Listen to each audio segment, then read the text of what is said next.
Dans un royaume lointain où les proues étaient considérés comme un art, vivait la famille Krotoku.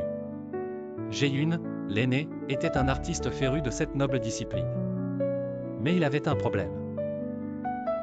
Son jeune frère, Janvima Krotoku, avait un don naturel pour les proues odoriférants. Chaque banquet, chaque réunion de famille, c'était la même chose.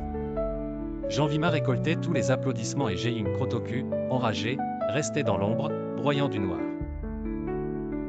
Un matin brumeux, Jae-yun Krotoku se décida à consulter le grand maître Shikom Jame, gardien des secrets des proues ancestraux. « Maître, aidez-moi. Comment faire des proues aussi odorants que ceux de mon frère ?» Le maître Shikom Jame, d'un ton sage, répondit « Le voyage des proues commence par l'introspection, jeune Krotoku. » Jae-yun ne comprenait pas, mais il accepta le défi. Il partit en quête d'herbes rares et de mets oubliés.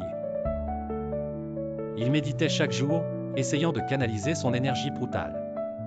Pendant ce temps, Janvima Krotoku, insouciant, continuait de savourer sa célébrité odoriférante.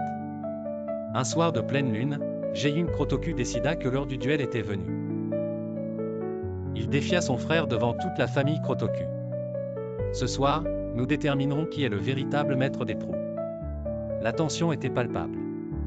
Janvima Krotoku émit un prout puissant, son parfum se répandant comme une vague olfactive dans la pièce. Les invités étaient en extase. Puis vint le tour de Jae-yun Krotoku. Il prit une profonde inspiration, se concentra, et rien. Un silence gênant s'installa. Les joues rouges de honte, il se préparait à fuir quand soudain, un grondement sourd émana de son être. Un prout si puissant et odorant qu'il fit vaciller les murs. La victoire était splendide et incontestable. Le public était en délire.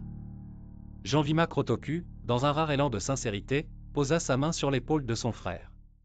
« Jae-yun, tu as toujours été le meilleur. » Et c'est ainsi que les frères Krotoku, au lieu de se livrer une guerre intestine, décidèrent de fusionner leurs talents proutiques pour devenir les légendes incontestées du royaume. La morale de cette histoire, parfois, la rivalité et une petite introspection peuvent conduire à des flatuosités prodigieuses.